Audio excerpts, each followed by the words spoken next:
Well, a warning that our next story does contain details about a horrific attack. Today, community members will gather for a walk to raise awareness about murdered and missing Indigenous men and boys. My next guest is going to be thinking about her brother. Corrine Chief lost her brother to a violent attack in November of 2021. Felix Bernard Chief was in the area around Burroughs Avenue and Aikens on his bike when he was confronted by a group of people. They were strangers. They were intoxicated. Chief was assaulted. He was stabbed. He was kicked in the head. He was found unresponsive by emergency personnel in the wee hours of the morning. He was rushed to the hospital, but it was too late. Felix Bernard Chief died. He was just 28 years old. Corrine Chief says that after the court case was done, she had a vision that guided her to raise awareness for men, boys, and families like hers. She says that Indigenous men have sacred and important roles in their communities and that the realities that Indigenous men and boys face often go unacknowledged. The walk today is one way to raise awareness and to foster, she says, love, justice, and healing within the community. And Corrine Chief is in studio with us. Good morning. Good morning. I want to start with the loss of your youngest brother, as you just shared with me off air. He was your youngest. What was Felix like? I just want to remember him for a moment.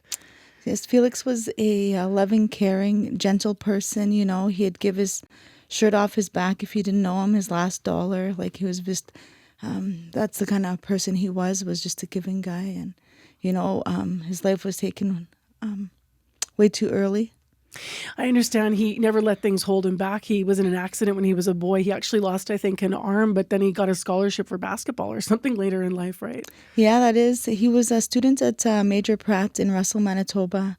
Graduated from there, got a scholarship for Brandon, and unfortunately couldn't pursue those because of some issues of housing and no funding to support that dream of his. Yeah. I shared some of the details of the loss of your brother, very violent loss of your brother, how he died. How did you cope going through the sentencing hearing, the sentencing hearing for the people involved? How did you cope with that as a family member? You know what? It was just a support from my family, the community members, Candace House, Kanakinijic, Medicine Bear, Manitoba Moon Voices, Southern Chiefs Organization, and MKO. You know, all those supports, I was so surrounded. They were very accessible, and that helped me. And also going to ceremony, ceremony put me in that spot of moving on in a healthy way, because of the anger. Like, there was 5 people convicted in this, and to hear this every other week was hard for me. And to go back and to those community members and to my family and to, share those stories of my brother to keep moving forward. The supports that you said were around you, were they there right away for you? Did you have to seek them out? What's your sense of how much support there is for family members of who are going through something like this, specifically to highlight, the what needs more awareness, missing and murdered Indigenous men and boys? Well, unfortunately, it was like when I got the call from the homicide unit, they put me in contact with the Winnipeg Police, and then I met a Indigenous liaison. Her name was Angie Tuesday, and Victim Services Darcy, who worked alongside me right from day one, right till the end. And it still continues because there is still the perpetrators in the institution. So, it's ongoing. With the courts still. What was missing in the support? What more could be done for families? I believe that, our women and our girls, our two-spirit, our gender diverse, they get all of that support.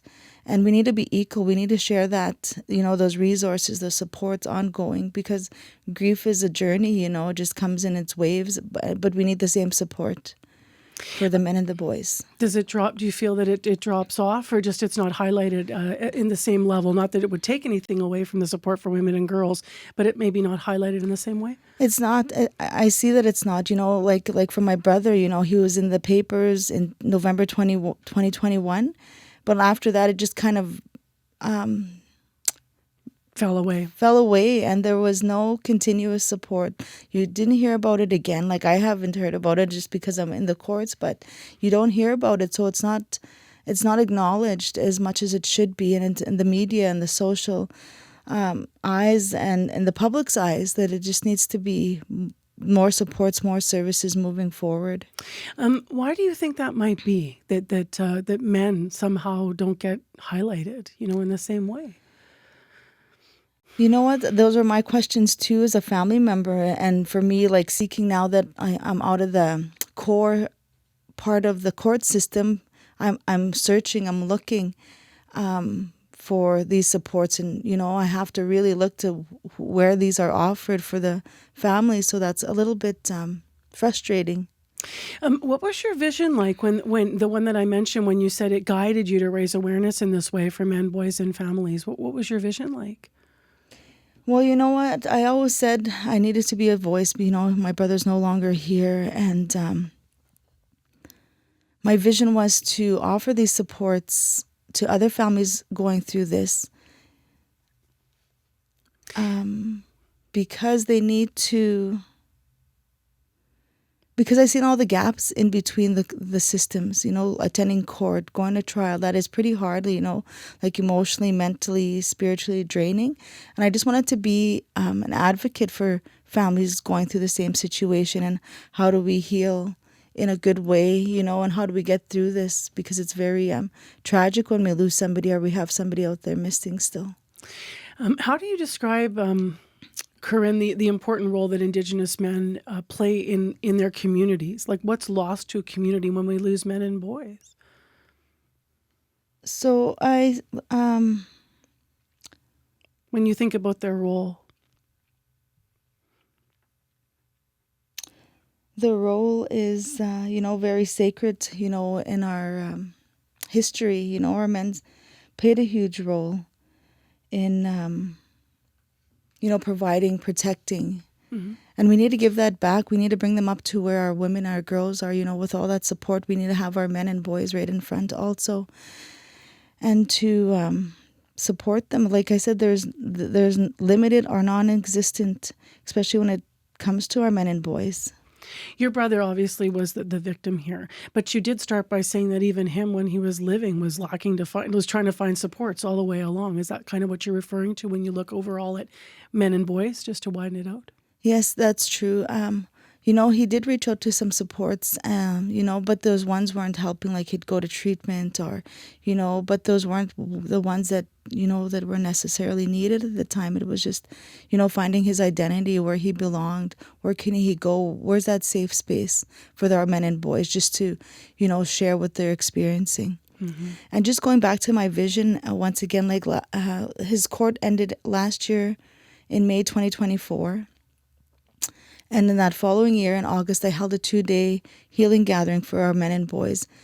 And families that were members of the Missing and Murdered Men and Boys had come out to Wewesikapo and got that healing.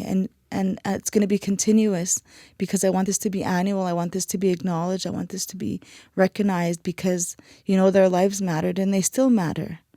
And for the ones, that are still missing, there should be, shouldn't just stop. It needs to keep going, and for the searches. What will you be thinking about today when you're walking? My brother. Like, I was just thinking about him on the drive in today, and this is for him. I'm his voice, and I'm just going to do what I can to help other families get through this. Just last, what's your advice for other families who are maybe in a different place on their journey than you are? What would you say to other families about going through a tragedy like this, about where to find support? Just don't give up. There's people out there. I can be reached. My information is online. I could be reached, to help you and support you in those ways, or to guide you of where the supports and services are that I received during these past 4 years.